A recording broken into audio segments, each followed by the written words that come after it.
permanece no coração de cada um aqui hoje. Amém. Em nome de Jesus. Amém. Oh, glória a Deus. Obrigado, meu irmão. Amém, Jesus. Então, vamos pegar em Filipenses, no capítulo 1. Eu vou ministrar todo o livro, não hoje, mas... Não, na verdade são só 3 páginas, hein? Quer dizer, são 4 capítulos bem pequenos. Eu acho que a gente eu nunca ministrei tudo Filipenses, né? Filipenses é bem condizente com o que a gente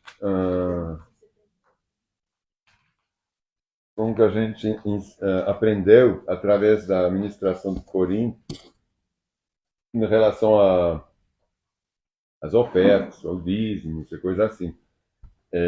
Em Filipenses tem lá ofertas concretas que os filipenses fizeram. Eu acho que também outras igrejas lá da Macedônia fizeram quando Paulo era encarcerado lá em Roma, hein?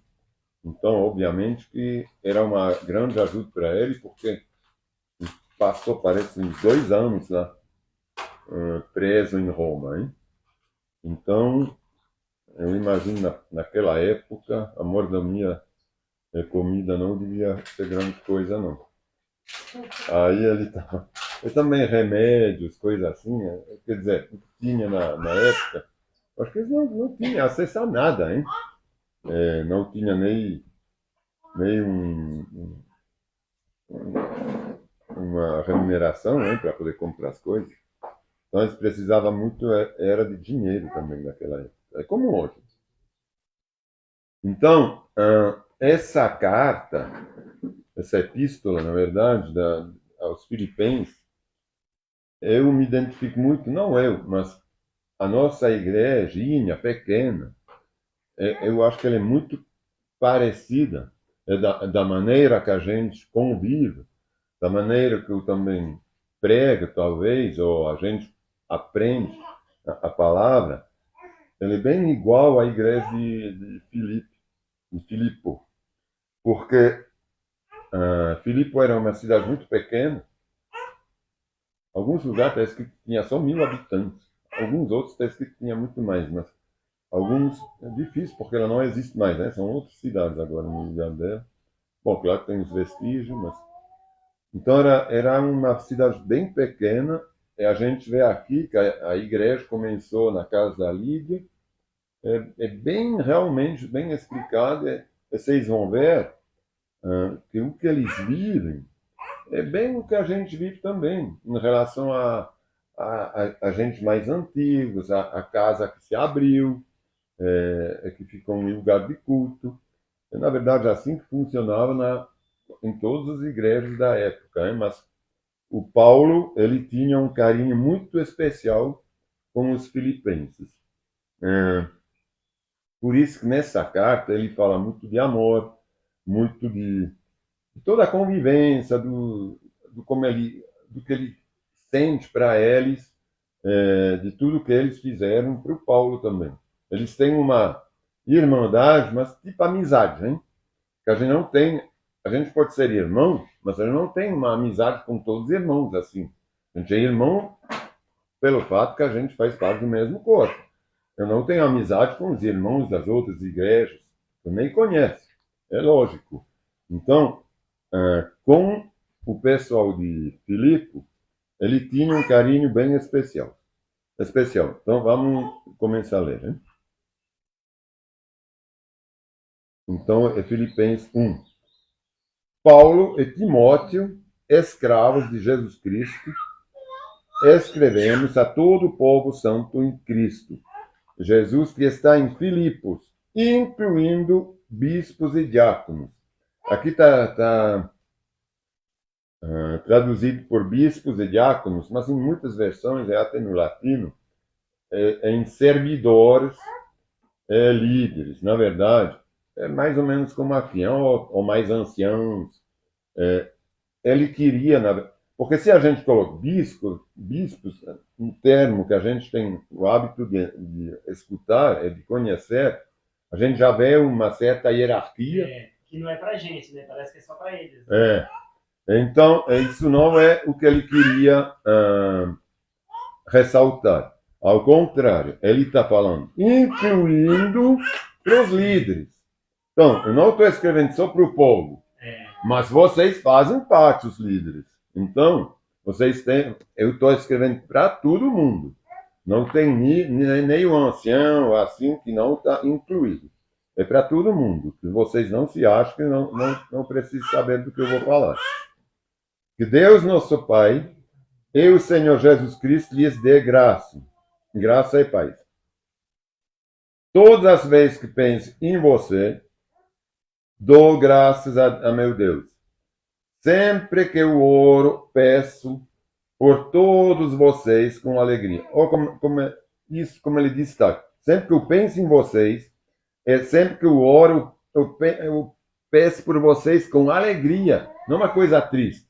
As orações, elas não são somente feitas quando tem problema, porque lá tinha muitos problemas. Né? A gente viu em Coríntios que a igreja de Filipe, lá na Macedônia, ela vivia uma extrema miséria, uma extrema pobreza, uma extrema dificuldade. Hein? Sempre que eu oro, peço por todos vocês com alegria, pois são meus cooperadores na propagação das boas novas, desde o primeiro dia até agora. É bem o que a gente vive também, não é? A gente, quando ora, a gente é poucas pessoas. Então, a gente pode orar para cada um. A gente pode pensar em cada um. A gente pode, assim, agradecer para tudo que cada um está fazendo diariamente dentro da igreja. Isso nos dá essa possibilidade, porque a gente não é 500 pessoas, 1000, entendeu? A gente conhece todo mundo. Sim. Exatamente como aqui o Paulo estava escrevendo e pensando e conhecendo as pessoas. Tenho certeza, ele está escrevendo a partir da prisão de Roma, ele está encarcerado em Roma, quando ele está escrevendo isso, é importante saber. Tenho certeza de que aquele que começou a boa obra em vocês irá completá-la até o dia em que Cristo Jesus voltar. Esse aquele é Deus, hein? Tenho certeza de que Deus, que começou a boa obra em vocês, irá completá-la até o dia em que Cristo Jesus voltar. Então, ele sabe que todos eles, para quem ele está orando, ele tem a certeza que eles não vão se desviar, que eles vão continuar no bom caminho, que eles vão segurar essa fé até Cristo voltar. É apropriado que eu me sinto assim a respeito de vocês, pois os tenho em meu coração. E está certo que eu os tenho assim, porque eu tenho vocês todos em meu coração. Então é muito bom que eu possa ter vocês assim. Vocês têm participado comigo da graça, tanto em minha prisão, como na defesa e confirmação das boas novas. É o que acontece também aqui. Mas é realmente tudo a mesma coisa. Vocês participam Vocês são uma graça para minha irmã, para mim.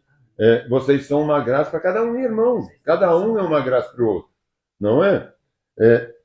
Vocês defendem as boas novas. Eu sei que você fala para muita gente, todos vocês falam da sua conversão, dessa alegria que vocês têm com Jesus Cristo. Deus sabe do amor por vocês e da saudade que eu tenho de todos. Da saudade porque ele tem em Roma, hein? Encarcerado. Com a mesma compaixão de Jesus Cristo. Você imaginou já? Ele tem a mesma compaixão para eles que Jesus Cristo poderia ter. Ele está falando. Oro para que o amor de vocês transborde cada vez mais e que continuem a crescer em conhecimento e discernimento. Olha como é importante. Oro para que vocês continuem a crescer em conhecimento e discernimento. Quero que compreendam o que é verdadeiramente importante para que vivam de modo puro e sem culpa até o dia em que Cristo voltar. Quero que compreendem. Isso aqui é muito importante, é o que a gente fala sempre. Tem que compreender. Não basta só saber o que está escrito, não basta só orar. Mas se a gente não entende nada, não compreende o que está escrito, não adianta. Para que compreenda que o que é verdadeiramente importante, que a gente não se apega a coisinhas bestas, não é? As pessoas muito se apegam, porque tal fez isso, tal. Isso é importante? Não é. Se isso aqui não o separa de Jesus, não é importante. Oro para que o amor de vocês transborde cada vez mais e que continuem a crescer em conhecimento e discernimento. Eu já li, hein? Vamos continuar do versículo 11. Que vocês sejam sempre cheios do fruto da justiça, que vem por meio de Jesus Cristo para a glória e louvor de Deus. O fruto da justiça vem de quê? De Jesus Cristo. Então a gente não consegue ser justo por raciocínio, por nós mesmos. A gente tem que pedir essa justiça a Jesus. A gente tem que ser morada do Espírito Santo. Quero que saibam, irmãos, que tudo que me aconteceu tem ajudado a propagar as boas novas. É isso que a gente sempre fala. Tudo que acontece não é por acaso. Mesmo quando a coisa parece ruim, mas ela ajuda a propagar. Vocês vão ver por quê aqui. Pois todos aqui, lá na prisão, incluindo toda a guarda do palácio, sabem que estou preso por causa de Cristo. Então ele não vai lá, não, aqui não pode falar, não. Todos sabiam que ele estava preso por causa de Cristo, ele evangelizava todo mundo. E por causa da minha prisão, a maioria dos irmãos daqui se tornaram mais confiantes no Senhor e anunciam a mensagem de Deus com mais determinação e sem temor. Olha como foi importante essa prisão dele. A gente pensa sempre no lado negativo, hein? Quando alguém vai na prisão. Claro que lá ele não tinha matado ninguém, não tinha feito coisa ruim, era por divulgar o Senhor. Mas, mesmo assim, muitos ficaram espantados quando ele foi encarcerado. Muitos pensavam que ele ia morrer. Ele mesmo tinha pedido a ser encarcerado lá em Roma, porque senão ia morrer na Judeia, né, pelos judeus. Os próprios judeus queriam matá-lo. Aí ele falou, não, peraí, eu tenho dupla nacionalidade, eu vou ir para Roma, vou pedir para César o que ele está achando. É por isso que ele está encarcerado lá em Roma. É porque ele quis ir lá. Mas vê como foi importante ele estar lá. E por causa da minha prisão, a maioria dos irmãos daqui se tornam mais confiantes no Senhor e anunciam a mensagem de Deus com determinação e sem temor. Quer dizer que sem isso, os irmãos não estavam tão dedicados, hein? Porque ele falou que eles ficaram mais confiantes, quer dizer que eles estavam meio assim, né? Lá em Roma. É verdade que alguns anunciam Cristo por inveja e rivalidade, mas outros o fazem de boa vontade. E vocês lembram que aqui também passou gente que estava anunciando Cristo, que queriam passar uma mensagem, mas mais para a glória deles. O que acontecia lá. Mas outros o fazem de boa vontade. Estes pregam por amor, pois sabem que fui designados para defender as boas novas. Aqueles, no entanto, anunciam a Cristo por ambição egoísta, não com sinceridade, mas com o objetivo de aumentar meu sofrimento enquanto estou preso. Tem uns que tinham uma rivalidade, né?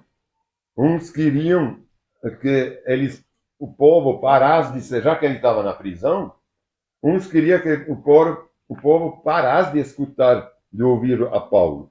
Eles queriam pegar o lugar dele, né? Porque Paulo era um apóstolo. Na época ele era uma sumidade, né, na verdade.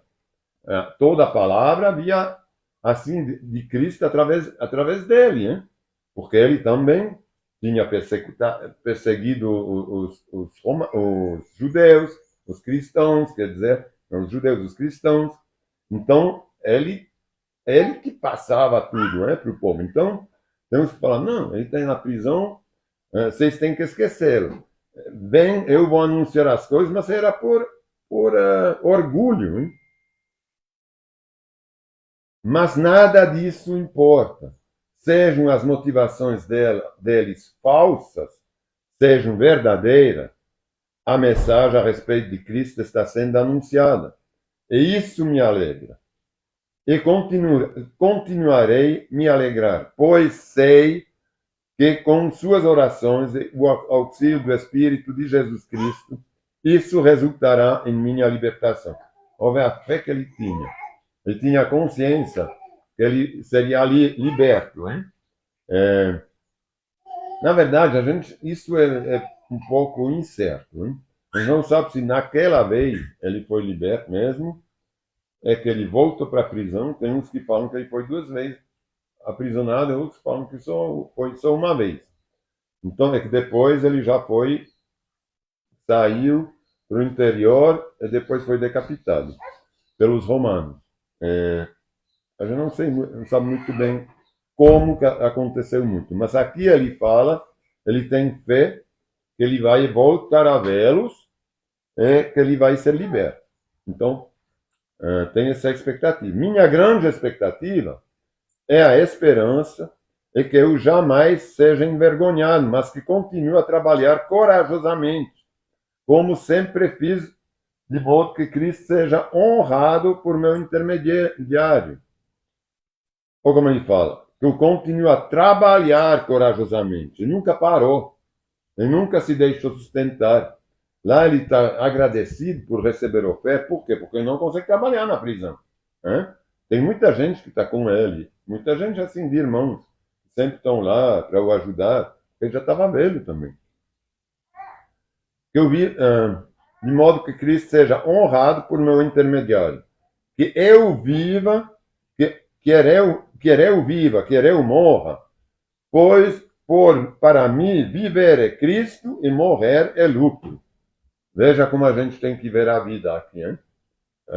Realmente a gente tem que saber que a gente vive para Cristo e não para a gente aqui. Porque ele fala, claro que ele não quer morrer, mas se ele morresse, seria lucro, de qualquer forma. Mas, se continuar vivo, posso trabalhar, é isso que ele está falando. Não é para eu morrer. E produzir fruto para Cristo.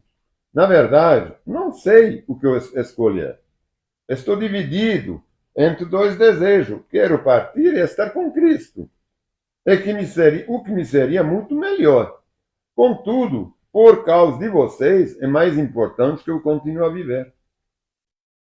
Ciente disso, estou certo de que continuarei vivo para ajudar todos vocês a crescer na fé e experimentar a alegria que ela traz. Vê como ele tem sempre esperança, como ele fala de alegria, várias vezes ele vai falar de alegria. Ele sabe como eles lá estão vivendo dificuldades. São as igrejas mais miseráveis, hein, que tem. Miserável no sentido de pobre. Hein? E quando eu voltar, terão ainda mais motivo para se orgulhar em Cristo Jesus pelo que ele tem feito por meu intermediário. O mais importante é que vocês vivem em sua comunidade de maneira digna das boas novas de Cristo. Isso realmente é o mais importante. É que a gente possa viver na nossa comunidade, nas nossas casas, na nossa vizinhança, aonde a gente está, de maneira digna das boas novas. Porque não adianta falar de Jesus, falar, você é assim, falar toda a boa nova e depois a gente dar um mau exemplo. Olha, ele fala, o mais importante, no versículo 26, o mais importante, não é o menos importante, o mais importante, é que vocês vivem em sua comunidade, onde cada um mora, de maneira digna das boas novas de Cristo. Então, quando eu for vê-los novamente, ou mesmo quando ouvir a seu respeito, saberei que estão firmes e unidos, em um só espírito, em um só propósito, lutando juntos pela fé que é proclamado nas boas novas. Olha como é importante isso. Se a gente vive desunido, a gente não tem um espírito só, não é um corpo só. Se um faz uma coisa que está tudo errado, o outro faz uma outra coisa errada, então a gente vive completamente desunido. Porque a gente não tem a palavra que nos une, hein? A gente não tem um direcionamento único que faz que a gente tenha o mesmo motivo. No 28, hein? Não se deixem intimidar por aqueles que se opõem a vocês. Isso é um sinal de Deus que eles serão destruídos e vocês serão salvos. Se tem gente que se opõe a nós, é uma boa coisa. Se ninguém, ele fala aqui, é um sinal. Se ninguém fala nada com a gente, se ninguém se opõe, se ninguém fala, esse cara meio esquisito, ou sei lá, essa família também assim, são meio crentes, ou sei lá o quê, mas não é. Quer dizer que a gente tem um impacto lá onde a gente mora. Alguma coisa diferente que todos os outros têm. Essa aqui, aquele, isso é um sinal de Deus. De que eles serão destruídos, porque vocês se destacam, a gente se destaca, então a gente é justo, eles são errados e nós seremos salvos. É mais uma confirmação do Espírito. Quando que a gente será salvo? É isso que ele está falando aqui. Não sou eu, ele está falando que eles serão destruídos e vocês serão salvos. Então quer dizer que se ninguém falar nada, a gente não vai ser salvo. Porque a gente é da mesma farinha, do mesmo saco que todo mundo. Pois vocês receberam o privilégio, não apenas de crer em Cristo, mas também de sofrer por Ele. É muito fácil crer, né? Quando a gente está tudo bem. Quando tem dinheiro, quando tem casa, quando tem carro, quando tem tudo, né? Deus é maravilhoso.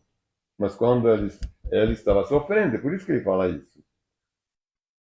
Porque, eu vou reler, pois vocês receberam o privilégio, apesar de ser pobre, não apenas de crer em Cristo, é um privilégio de poder crer em Cristo, mas também de sofrer por Ele, de passar por tudo que vocês estão passando. Estamos juntos nesta luta. Ele falava, o apóstolo, estamos juntos. É isso a irmandade, hein? Estar junto na luta, não junto só quando tudo está bem. Nesta luta. Então, como vocês veem, como sempre as cartas do Novo Testamento, ele fala de luta, ele fala de dificuldade, ele fala, fica alegre quando está difícil, a gente está junto. Agora, eu quero saber aonde que esse pessoal pega todas essas coisas. Não, que Deus vai ser tudo maravilhoso, aqui na terra vocês vão ter tudo. Claro que tem tudo isso. A gente estava conversando, é verdade que eu falo às vezes, não tem isso na palavra. Porque para mim a palavra é a nova aliança. Porque se a gente vai no Antigo Testamento, está cheio de vingança, está cheio de coisas assim. Não tinha a época da graça. Eles viviam debaixo de uma outra aliança. A gente vive debaixo da nova aliança. Então,